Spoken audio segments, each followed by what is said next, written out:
زمین میں ارتقائے آفرینش پر لاکھوں صدیاں صرف ہوئی۔ ایک وہ وقت بھی تھا کہ کائنات عقل سے محروم تھی۔ انسان کی تخلیق نے اس کمی کو پورا کیا۔ دوسرے لفظوں میں انسان کی ایجاد گزشتہ تاریخ تخلیق کا آخری اور اکمل باب تھا۔ ابھی ایسے دماغ آئیں گے جن کی تمہید ہم ہے۔ خدا جانے یہ دنیا کہاں جا رہی ہے اور آج سے 10 لاکھ سال بعد کیسے انسان آئیں گے اور ان کے دماغ کس قدر بلند ہو کے کوئی نہیں بتلا سکتا۔ برنارڈ شاہ کہتا ہے کہ کئی لاکھ سال بعد انسانی عقل ارتقاء کی اس منزل تک جا پہنچے گی کہ طیاروں اور موٹروں سے 1000 گنا تیز رفتار سواریاں ایجاد ہو چکی ہوں گی، اور جس طرح کے آج ہجری زمانے کے آلات و ظروف اور ازمنہ وسطیٰ کی منجنیق عجائب خانوں کی زینت بنی ہوئی ہے، اس زمانے میں طیارے وغیرہ زمانے جاہلیت کی یادگار سمجھ کر عجائب گھروں میں رکھ دیے جائیں گے۔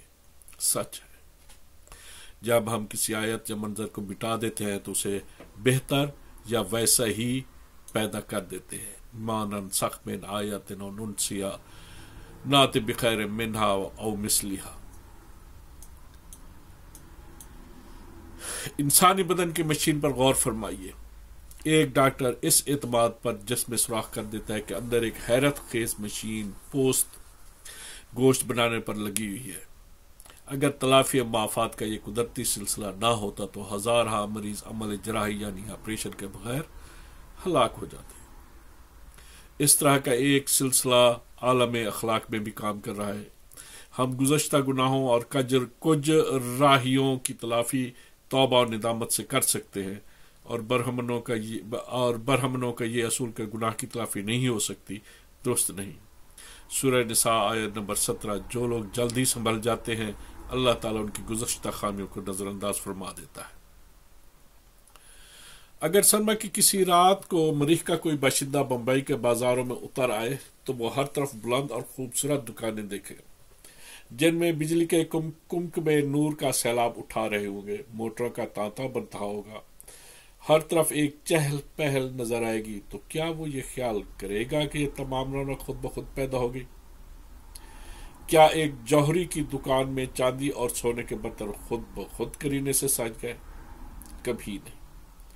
ذرا اندھیری رات میں آسمان کی طرف نگاہ اٹھا کر دیکھو، ستاروں کے کمکمے کس شان و شکوہ سے چڑھ رہے ہیں۔ ستاروں کے کمکمے کس شان و شکوہ سے جڑ رہے ہیں، نور و تجلی کا کیا سیلاب امڈ رہا ہے، کہکشاں کی شاہراہوں پر کروڑوں آفتاب کیسی بہار دکھلا رہے ہیں۔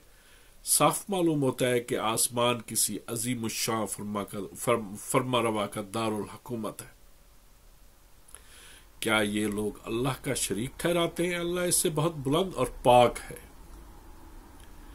کائنات کے اس لرزہ فگن سلسلے پر غور کرنے کے بعد جرمنی کے مشہور مفکر آئنسٹائن نے فرمایا، کائنات پر ایک زبردست دماغ حکومت کر رہا ہے۔ اس سے بحث نہیں کہ وہ دماغ ریاضی داں کا ہے یا مصور کا، شاعر کا یا ان سب کا۔ یہ ایک حقیقت ہے جو ہماری حیات کو پرمعنی بناتی ہے، امیدوں کو ابھارتی ہے، اور جہاں علم کی روشنی ناکام رہے وہاں ہمارے یقین کو اور زیادہ مضبوط کرتی ہے۔ یہی مفکر ایک مقام پر کہتا ہے، وہ انسان جو کائنات پر اظہار تعجب کے لیے نہیں ٹھہرتا، اس پر تقوی کی کیفیت طاری نہیں ہوتی، وہ مر چکا ہے اور اس کی آنکھیں بصارت سے محروم ہو چکی ہیں۔ آئنسٹائن کا یہ قول آیات ذیل کا تقریباً ترجمہ معلوم ہوتی ہے۔ سورہ اعراف آیت نمبر 185۔ کیا یہ لوگ کائنات ارض و سما اور دیگر الہی مخلوق پر غور نہیں کرتے؟ شاید ان کی موت قریب آ گئی ہے۔ ہمالیہ کے بلند اور دہشت ناک سلسلے کے سامنے کھڑے ہو کر ایک انسان یوں محسوس کرتا ہے کہ وہ کسی ہیبت انگیز جبار کے پر عظمت دربار میں سہما ہوا کھڑا ہے۔ وہ ہر سو وسیع و عمیق وادیاں، وہ حواس بر افغان سکوت، وہ روب و حیبت کی لا انتہائیاں اور حیرت و تعجب کی بے پایانیاں، اللہ اللہ انسانی عقل کب کپا اٹھتی ہے. کیا ان محیب مناظر کی خالق وہی ہستی ہے جس نے کشمیر کے حسین و جمیل خطے کو اپنی رعنائیوں کا مظہر بنایا. یہ پھولوں کی دنیا، ندیوں کے نغمے، چڑیوں کے زمزمے، ہواؤں کی لطافتیں، فضاؤں کی ملاحتیں، دنیا رنگ جہان رنگ. وہ سامنے سمندر کی پر جبروت دنیا میں ہمالیہ پہ کر موجیں. وہ سامنے سمندر کی پر جبروت دنیا میں ہمالیہ پہ کر موجیں ایک ہولناک چٹان سے ٹکرا کر دھاڑتی واپس آ رہی ہیں. پانی کی یہ دنیا کس قدر مرغوب کن ہے. دوسری طرف شب مہتاب میں کسی خاموش تنہا اور آسودہ جھیل کا منظر کس قدر دل فریب ہے. اس کے ساحل پر وہ نیلے نیلے اودے پھول، اترتیوں میں بسی ہوئی ساکن ہوا، سطح آب پر سویا ہوا سکون، گھاس میں نیم بیدار بگلے اور مرغابیاں. یہ منظر کتنا حسین اور کتنا واحد آور ہے. یوں محسوس کرتے ہیں کہ گویا فطرت کی بہاروں میں گم ہو کر فطرت کی بہاروں میں گم ہو رہے ہیں. کسی مغربی فطرت شناس نے کیا اچھا کہا ہے. جب ہم کچھ رک کر ان حسین مناظر پر نگاہ ڈالتے ہیں جو ہمارے سامنے حد نگاہ تک پھیلے ہوئے ہیں، تو ہم محسوس کرتے ہیں کہ گویا ہم ان مناظر کا ایک جزو بن چکے ہیں. اس حالت میں کائنات کا شاہد مستور ہم سے ہم کلام ہو جاتا ہے. یہ ہم کلامی کیف نشاط پیدا کرتی ہے. یہ نشاط وعدہ مستی و مستی میں تبدیل ہو جاتی ہے. ماہرین علم و سماع نے اندازہ لگایا ہے کہ اس نیلی فضا میں ہمارے آفتاب سے لاکھوں گنا بڑے بے شمار سورج نہایت تیزی سے محو پرواز ہے، اور ہمارا آفتاب کائنات کے بے شمار شمسی نظاموں کے سامنے محض ایک ذرے کی حیثیت رکھتا ہے. پھر یہ تمام شموس و اقمار مل کر قدرت کی لا انتہا دنیاؤں کی ایک چھوٹی کسر بنتے ہیں. انسان کائنات کی اس وسیع و عریض محفل میں صدر نشین ہے. کتنی بڑی تقریم اور کتنا بڑا اعزاز ہے. سورہ بنی اسرائیل، ہم نے انسان کو اشرف کائنات بنایا.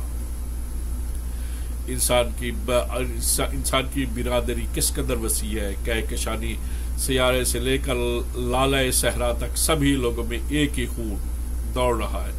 سب کی پیدائش ایک ہی نفس سے ہوئی. اس لیے یہ سمندر، پہاڑ اور آفتاب و نجوم انسان کے بھائی ہیں.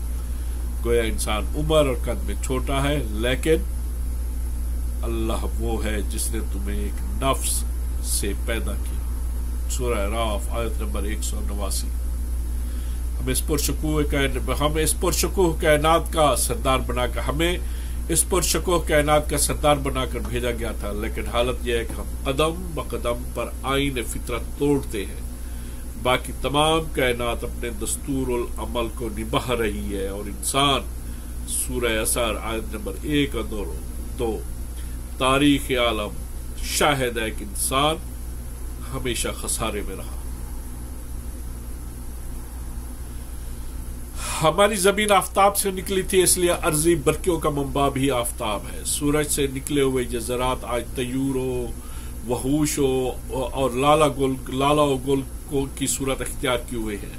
سوال پیدا ہوتا ہے کہ ان شعلوں کو یہ شکل کس نے دی؟ کیا یہ سب کچھ اتفاقاً ہو گیا؟ ہم مانتے ہیں کہ دنیا میں اتفاق بھی کوئی چیز ہے، لیکن اتفاقات یا مواقع اچھے بھی ہو سکتے ہیں اور برے بھی. پھر یہ کیوں ہے کہ تخلیق کائنات میں تمام اچھے مواقع استعمال کیے گئے اور برے اتفاقات کو چھوا تک نہیں گیا؟ اس لیے یہ تسلیم کیے بغیر چارہ نہیں کہ کوئی نگران آنکھ اور کوئی زبردست دماغ مصروف عمل ہے جو تمام تعمیری مواقع مہیا کر رہا ہے اور تخریبی مواقع سے بچ رہا ہے. تخلیق و تکوین کے یہی وہ ایمان افروز معجزات ہیں جن پر غور کرنے کے بعد پروفیسر ولیم مکرابن نے کہا تھا، کیا کوئی شخص سنجیدگی سے یہ خیال کر سکتا ہے کہ کائنات میں یہ نظم و ہدایت کیا کوئی شخص سنجیدگی سے یہ خیال کر سکتا ہے کہ کائنات میں یہ نظم و ہدایت عناصر کی اتفاقی آمیزش سے پیدا ہو گئی ہے؟ کیا یہ ممکن ہے کہ کوئی نہر اپنے منبع سے مرتفع تر سطح پر بہہ سکے؟ سورہ مومنون آیت نمبر 17۔ آفرینش کائنات سے ہم غافل نہ تھے۔